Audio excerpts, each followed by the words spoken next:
I'm like, I'm so upset because I'm gonna have to go on the podcast this weekend and tell Sean that he was right.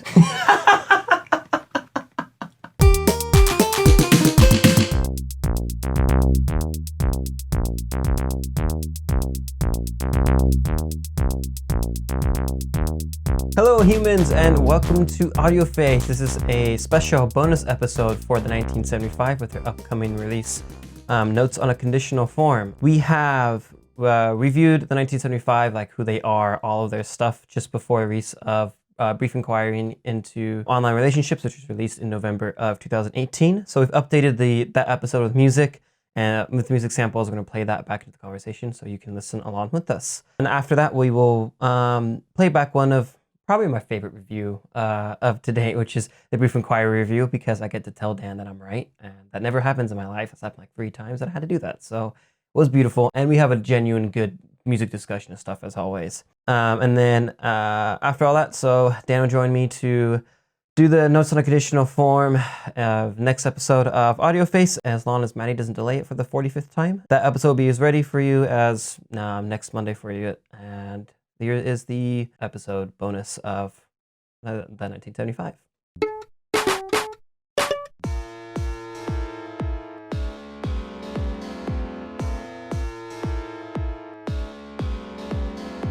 Hello humans and welcome to the ASMR edition of Audioface. So, I'm Sean. I'm Dan. This is a podcast about music news and music culture, and let's get the most important thing out of the way. We're talking like this because I am literally in the midst of the worst cold I've had all year. And then me is, I feel fine. I just lost my voice because I yell at kids for a living. Nevertheless, Nevertheless, let me put it like this. You're allowed to live near schools, so it's not that kind of yelling at kids for a living. Yeah, exactly. I'm not Mr. Maxon. You're not on a list. Maxon's on a list. Like 1000% Maxon's on the fucking list. He better be. Or FBI ain't doing their job. I mean, they never do their job. But anyways. This is a special cast about my second... A brief inquiry into the 1975. That's a good way to say it, yeah. My second favorite band, the 1975. Yes. The group from Manchester. My Maddie and the boys. With Matthew Haley, George Daniel. Yeah. Ross McDonald. Yeah. All the boys. Adam Hahn. And Adam Hahn. Yep. Yes. Guitarist who dyed his hair fucking blonde. Okay. I'm going with it. And so... I know. I kind of fucks with it. In anticipation of the 1975's next album, The Brief Inquiry into Online Relationships, we're going to be talking a little bit about... comes out Friday. Well, I mean, it actually already got leaked, but, thanks Target. Target fucked up and leaked the album on accident on Black Friday. They put it out, and yeah. Wow. Okay. It was brilliant. I mean, the same thing happened with their 2016 album. So, but I'm a true fan. I'm waiting for the 30th. You're waiting because mine is already set for Friday, and I don't know. I just feel weird if I try to do it. No, I get that. It's even like it's almost like the natural invocation I have for the Audioface rule. I want to wait until the album comes out. Yeah. And also, I want the album to pop up on my phone. I just want my screen to have an album cover. I keep skipping through those notifications that Spotify always sends, because I always open Spotify very frantically because I'm just like, play music, play music. And I always like accidentally dismiss this new album came out thing. And this literally matters least to me of all people on the planet, because like I keep up with the newest music news and shit. So I know what's coming out way earlier than Spotify does, but it's still kind of annoying. I would love to have that kind of feeling. Anyways, how did the 1975 form? Well, they formed at school. Basically, so they got big in 2013, really, but they've been around since they were kids, like they're teenagers. When I think Ross and it was George and Maddie, they're best friends, and they were flatmates for a long time. They formed the band where they all went to the same school, and they kind of relatively knew each other, and then they formed their band that way. About what age are they all roughly? Because I think they're like teenagers. They're teenagers, like 14, 15 or so. So, and then Maddie's 29, so they're all they've been around for a long time, making music for a long time together. So even before they were called the 1975, they went through other different names and stuff throughout them. and had demos and other things and played shows all over the place before the release of their first album, self-titled album, 1975, in 2013, and that's really what got them relatively known, as they started to do different shows and stuff while they were recording their album and everything. But they've been playing music forever. Yeah, they had a couple different names. Me and You versus Them. Yep. Forever Drawing Six. Talk House. The Big Sleep.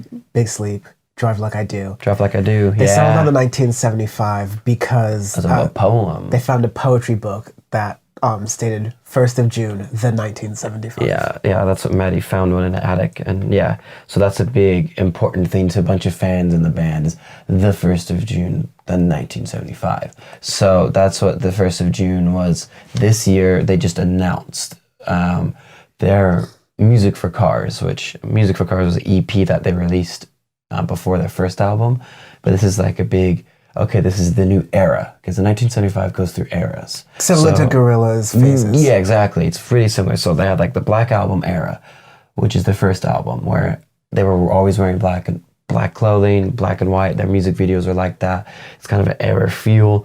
And then their second album, I Like It When You Sleep, For You're So Beautiful Yet So Unaware of It, really weird title. In 2016, the album was pink. So a complete total 180 contrast to what they did, but that era was, okay, more lively stuff, a bit more color in their music videos and their shows, more color, big pink, big rectangles. So that's what they're formed on. And now this one, Music for Cars, is 2 albums. So they've seen a brief inquiry into online relationships for this Friday, the 30th of November. Yeah, at the time of recording, so 30th of November. And then next year, in about May, they're releasing a second album called Notes on a Conditional Form. So, because Maddie said he didn't want to make double albums because he says that they're terrible for fans. Take hints, Drake and Migos and the rest. Most of Trap. All of Trap. Maddie's so woke. He really is. And so, like, just to really kind of pin down, what does the 1975 sound like if you're trying to describe it to someone who has not heard that much before? I mean, because I was listening to, I was kind of going through their back catalog in anticipation up to this, and I would say they're pop alternative, a little bit experimental, especially more on the second album. Definitely the second album. And then all their singles and stuff. Yeah, just like year. Pop alternative, which is weird because that's like that's a very interesting place in my musical heart. That's where Gorillaz lives, in pop alternative. That's a very like nice place for me. And there's a little, just when you want to say that 1975 sounds very similar to a certain band, and there are a couple that I can name, you go, but not quite, because they have their own sound. Yeah, they do have they're quite definitely their own unique. sort of mix. Yeah, their first album, the 1975, is more true alternative rock, as I like to call it, where it's, okay, this is what alternative sounds like. We have songs like Settle Down, Hard Out, Sex, Robbers, and those songs are really big into, okay, this is what true alternative sounds like, which there's kind of a big gap with alternative music right now, where you have a bunch of like indie folk and other shit getting in, more pop getting into it. Yeah, but that album alternative genre has always been kind of broad. And we've talked about that plenty of times on Audioface, and subscribe if you're not already. Please do.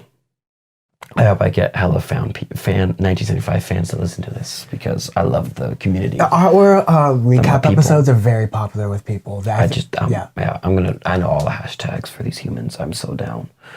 Anyway, because I'm going to a listening party at Fingerprints at 4 p.m. on Friday, because I'm going balls in, because I want to know what fans listen to, because I'm going in and be like, you're going so hard in the paint. I'm going so hard in the paint. You might have to do some interviews, so like Audioface bonus. I'm literally low key to do that. Like, I told Justin he's gonna come with me. I'm like, I want to like ask people, and I'm gonna take notes and stuff, like actually for the podcast. We'll talk about this a little bit later off air.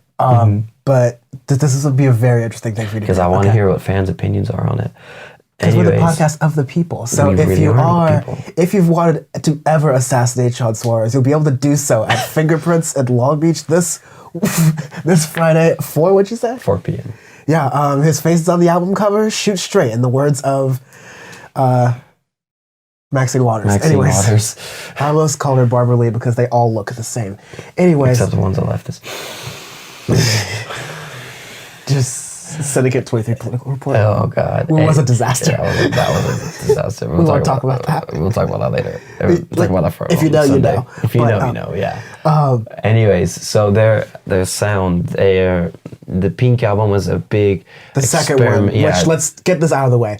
The second album is called "I Like It When You Sleep," for you are so beautiful yet so unaware of it. It's a very long title. It's a poem that Maddie wrote, like a thing that he was writing, and that's what it is. So the fans call it Black Album, Pink Album. Just to not talk, not say the. And I'm gonna do that too because I don't want to sound like a creep. Honestly, do that. So the Pink Album, they contrasted their sound a bit more poppy, more energetic, high pitched stuff, and a lot more electronic. I mean, so the 1975, the deluxe version of their album, the Black Album, the first album, the second half of the deluxe version, which has a lot of B-sides, you could hear the experimental stuff. So you have like intro / set 3, you have Antichrist, you have Me, you have songs along those lines, A No Brain, Face Down, which they actually put that song into Lost My Head. But anyways, so those are more experimental, and you can hear, okay, they're teetering to electronics, trying to do different sounds, which for me personally, you know, if you've been a listener of Audioface, my favorite genre is experimental alternative rock. I love that shit. That's why I love Radiohead, that's why I love Björk, you know, and so on and so on. And that's why I love the 1975, because every time I'm listening to them, I go, boom, this is like my favorite genre. I really like it and everything. So anyways, they, wow, we tied the game. That's amazing. Hold on, did Sidney Crosby score? Crosby scored a hat trick. Like, I am a Roman god right now. Sorry to like all the 1975 fans. I'm a giant hockey fan, so. Yeah, we happen to be recording this during a hockey game. So, sorry about that random jump in thought, but continue your train of thought, Sean. Yeah, so the Pink album went way more experimental. So you had songs like self-titled song, I Like It When You Sleep, for You're So Beautiful, blah, blah, blah. Yeah. That's basically like half house music into the song. Songs like Loving Someone, which is a big pop electronic hit. Oh my God, that song is amazing. He has a line of, I'm the Greek economy of cashing intellectual checks. And then you have like Somebody Else, which everybody knows that song. That's the sound, it's probably my favorite 1975 song. I love the sound. I love Love Me, the opening track of the album. And then my favorite on that album is Lost My Head, personally. Super simple song, but beautifully written. It's amazing. It's a really good song, simple, right before all of the things into it. And it flows. That's the big thing I love with 1975. They're very thoughtful of when to make music, because they wrote this sound during the Black Album era.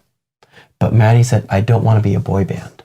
I don't want to sound like a boy band, so I don't know when to really make the sound and put it into an album where we don't sound like a boy band. So they put off on it until the Pink album and said, okay, you know what?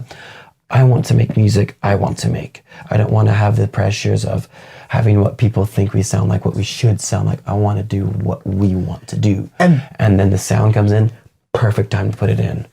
Beautiful. And that thoughtfulness has kind of been with the band since the beginning, or at least the beginning of them calling themselves the 1975. Yeah, because exactly. when they released their EP, the idea behind that, at least from what I've read, is that they wanted to be able to kind of showcase all the different sounds they were working with, so that they wouldn't have to be pinned down to one sort of thing on the album. So it's like to whet your appetite, to show that you're going to be experiencing a couple different influences from different genres that usually don't go perfectly together, or sometimes they do, right? Because I'm saying like pop alternative is an established thing. And the 1975 definitely takes similar motifs from other different musical outfits that exist, right?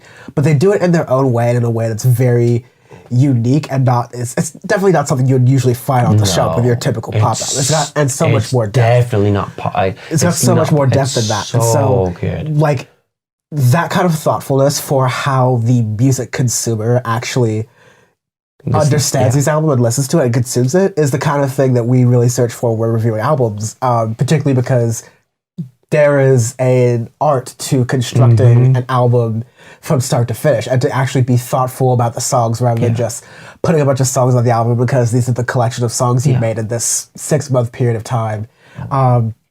Thinking about how the songs go together, how they flow in and out of each other, like you were saying. If I could get, for a moment, I characterize the two 1975 albums a little bit differently.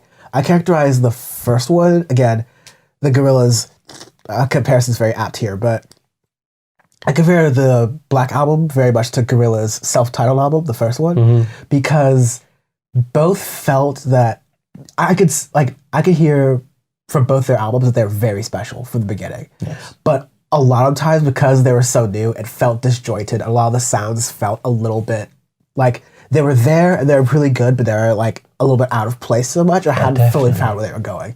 I found particularly, I wouldn't call it filler songs, but there were some songs that were just turned up the like pop and almost boy bandishness to 11 or 12 on that album, and they definitely refined it more on the Pink album. You can definitely say that with like songs like Hard Out or Settle Down, which they don't really play in shows, but then you have their staples like Robbers, Sex, you know. Money. Oh my God, Money's such a good song. Chocolate. Those songs, they're big. Even though I don't like Chocolate that much because it's too upbeat for me. I like depressing shit. And now we're gonna go into our review of A Brief Inquiry into Online Relationships on Audioface 76. This is the 1975's A Brief Inquiry into Online Relationships. It's their third album. Third LP. 15 songs long, 58 minutes long. Begins just right like around that heaven mark of.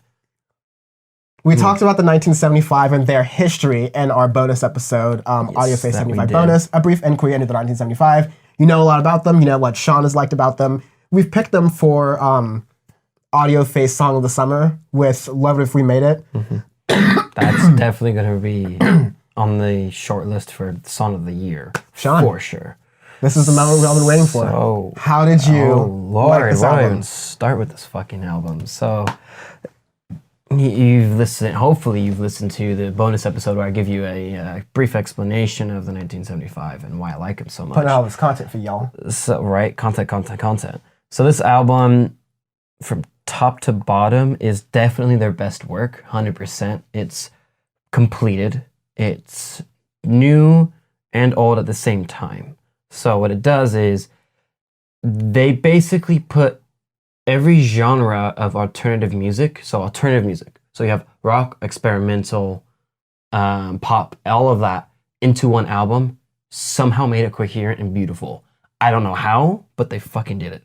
So I'm just gonna go top to fucking bottom. So there's only two songs I don't really like on this album, or iffy, which is the opening, the 1975, because they do that on every album. And I understand why they did it. It was kind of cool how they did this weird jazz mix to it, but I always wanted, like, I don't know, I like the original too, with so much more, but that's just me. And then puts it at Give Yourself a Try, which I do like. It gets repetitive. It's based on a Joy Division song, Disorder.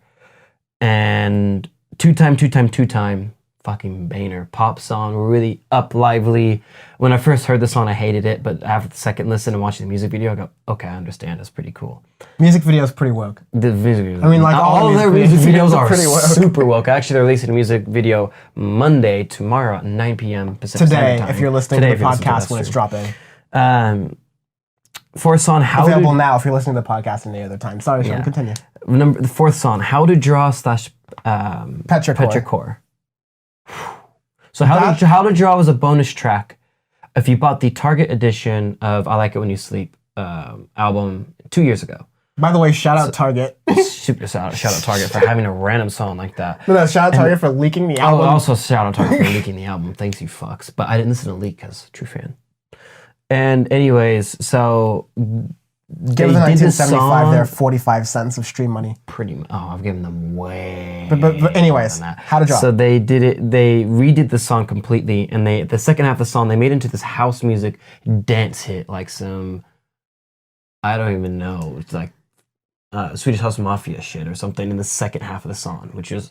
I really heard the cool. OK Computer intentionality. with that part of the song. Well, there's that. I'm going to get to OK Computer in a second. And then there's Jesus Christ Reincarnated. I can finally talk about it. Love It If You Made It.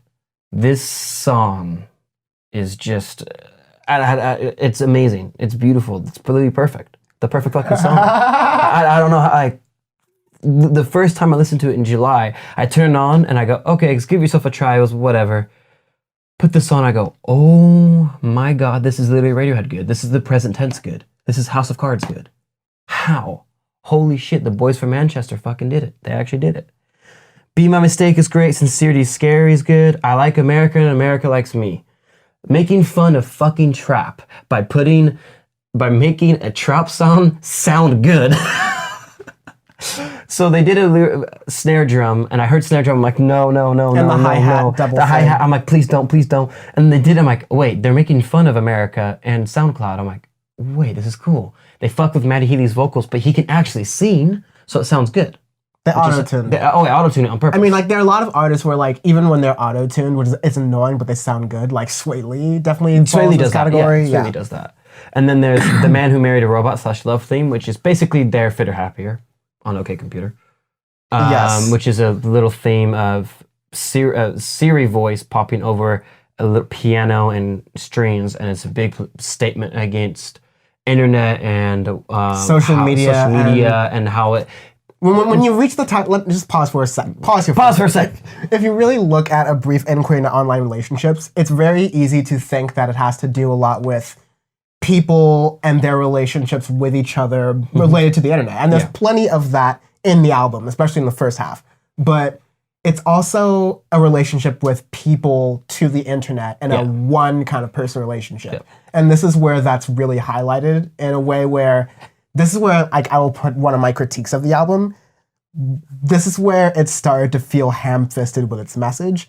And you look at it in its larger pace of, this is their Fitter Happier. It makes sense, it's passable. But that was one of the things that, like, kind of stuck out as, okay, I get what you're kind of being here. It's, like, cheeky to the point where you're, like, getting super close to the camera and going, see, this is what we mean. But I guess, like, albums have to do that. Yeah, well, I mean, the song right after that is Inside Your Mind, which is about wanting to know what your partner thinks about you. Right. Which is a deep song. And then It's Not Even If It's Not With You, which is a song about Maddie's addiction to heroin and overcoming that. Surrounded by Heads and Bodies literally sounds like a Radiohead song. Fucking fantastic. And the one song I don't like, Mine. Don't like it. I don't know. It's the only song that I felt was really weak. And that's the only song where I go, if they took this out, this album would literally be perfect, top to bottom. That's the only song that's kind of weighing it down. I don't know if it felt too slow. I didn't enjoy it as much. And then the last two songs are beautiful. Couldn't Be More in Love. This sweet freaking jazz. Felt like Sade in like 90s, and it was awesome. And then I Always Want to Die Sometimes, in parentheses. Might be this and Love It If You Made It are the two most important songs they've made in their career by far. So Love It If You Made It, obviously a political statement, and all of the times of 2018 zeitgeist. Yeah, I mean, I can talk hours about that song. And we did in Song of the Summer. We did, yeah. And I will later on in December. Audioface Awards. Audioface Awards. That's where I'm like waiting for it. Then there's I Always Want to Die Sometimes. This song is about Maddie having suicidal thoughts. And the lyrics of this and the production, everything, sounds like Britpop in the 90s, but in 2018. Doesn't sound dated at all. Sounds a new modern twist on Britpop. And in a way that like is... Blur Oasis. Blur Oasis, yeah, exactly. Like that perfect stuff. And the lyrics of it are amazing because he's saying, it's your death isn't on you, it's on your friends and family. Right. That's fucking deep. And saying, if you feel like you can't go on, just try. Just try it. Right. Try to keep going, because that's been a big thing of mental health issues, especially in the age of the internet, social media, how that's been affecting young people a lot. And it even affected Maddie for a while. And that's what he was saying, Maddie being the frontman. And that song is so important this day and age of really saying, hey, a lot of people go through it. Almost everybody goes through it at some point in their lives. And it's okay. It's okay to talk about it, but you'll get through it. It's not the best option. It's not on you. It'll affect your friends and family more than you'll ever know. and keep trying, keep doing as best as you can. And it's a deep song, but they made it uplifting enough to not be super depressing. And another way you can kind of read the song is I Always Want to Die Sometimes is that a lot of times suicidal ideation is just like a state in which exactly. You like have bits where you enjoy things and you're okay, and then you'll go down, you'll hit your low, you're just down, and also just kind of like a state of being. Honestly, like as someone who I'm speaking from a total personal experience here, like as someone who is dealing with him and with my other friends who have that, where they'll just hit lows, and then that's when they feel like they always want to die, and then they'll get out of it. They'll go ups. They'll get out of it, and then they'll go back down. Especially if you've had traumatic pasts and everything in your life. But what Maddie's saying is, hey, you'll get through it. Keep trying. Keep doing your best to get out of it. And your friends and family are going to be there for you. And it's a powerful statement. That might be the most important song on the album. Because Though If You Made It obviously is great, but for the fan base of the 1975, I think it's more important for them.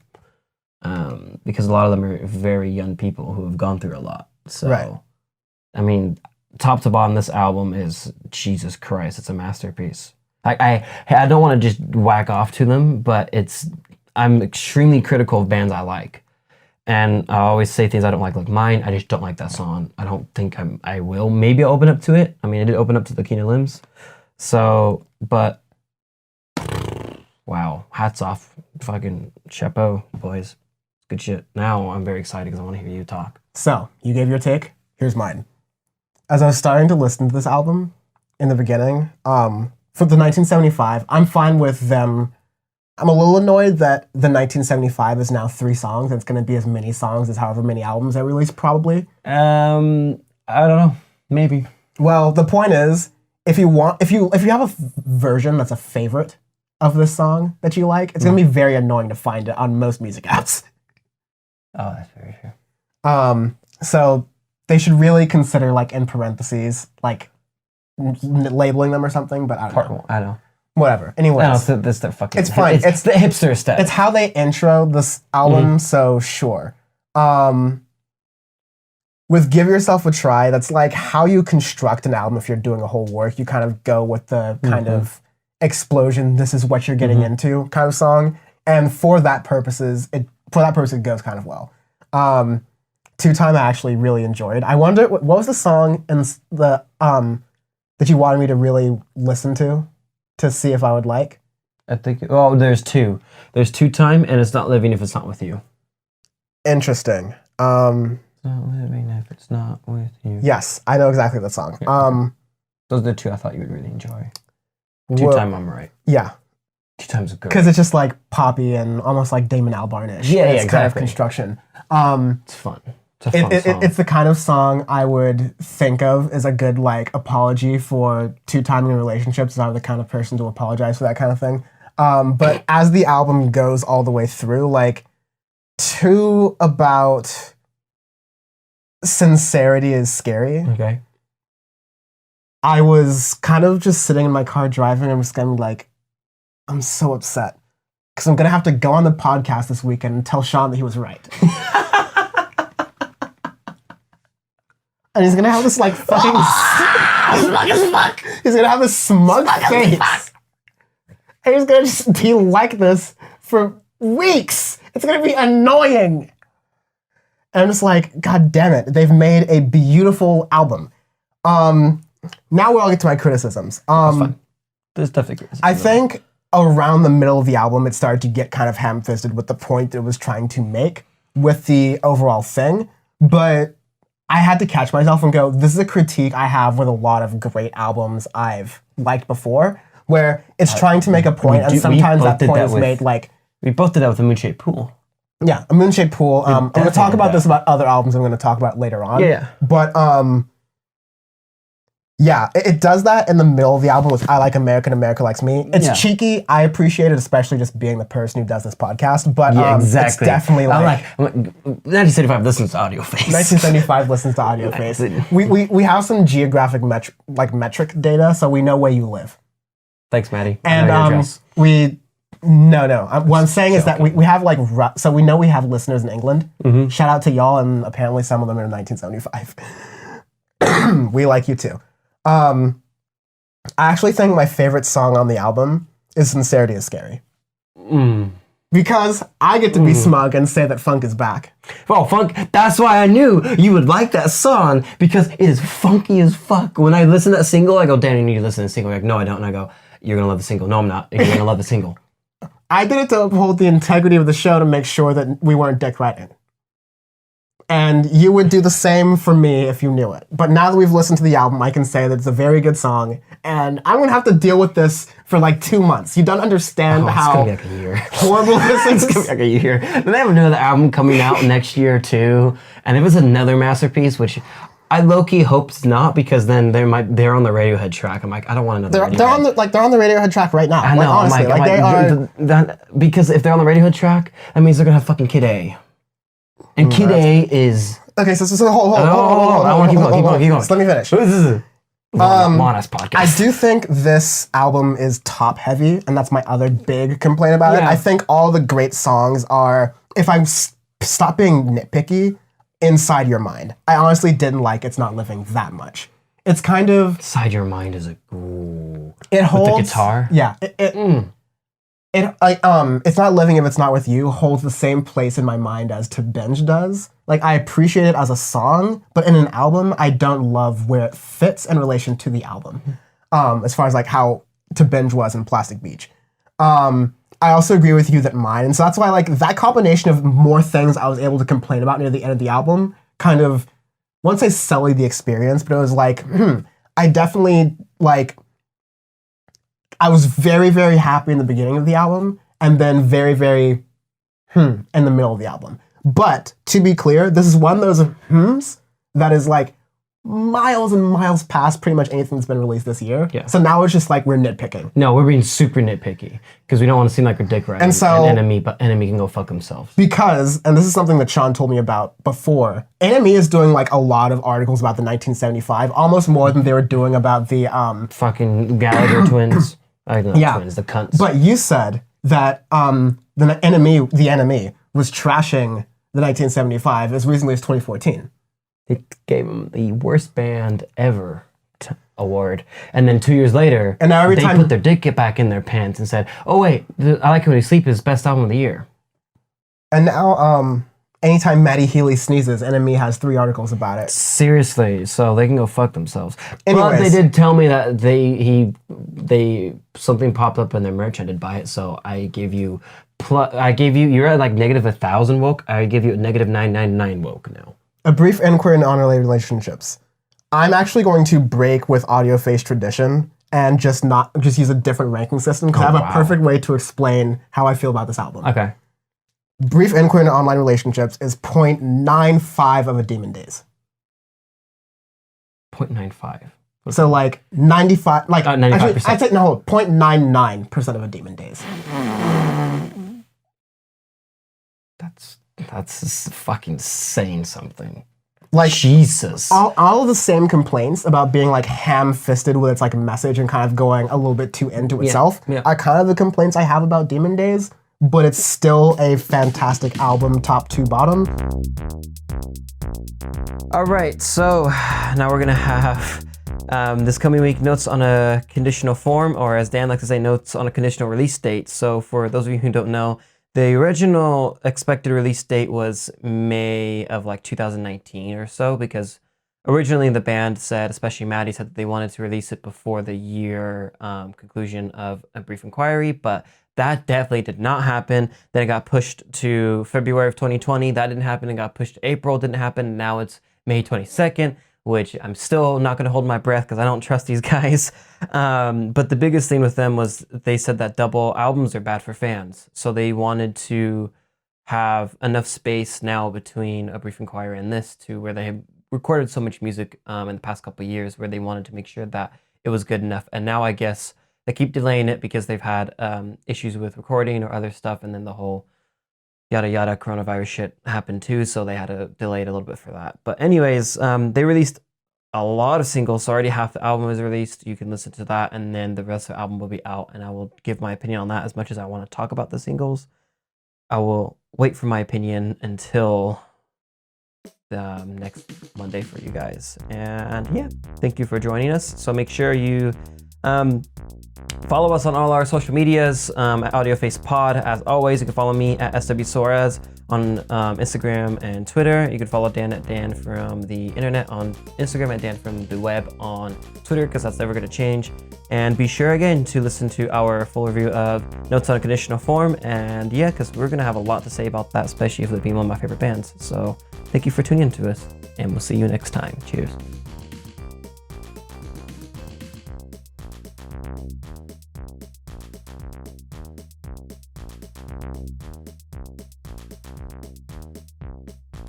So you're 18?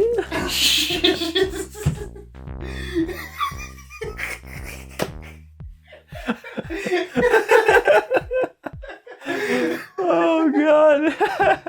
Oh, that's staying. Oh no.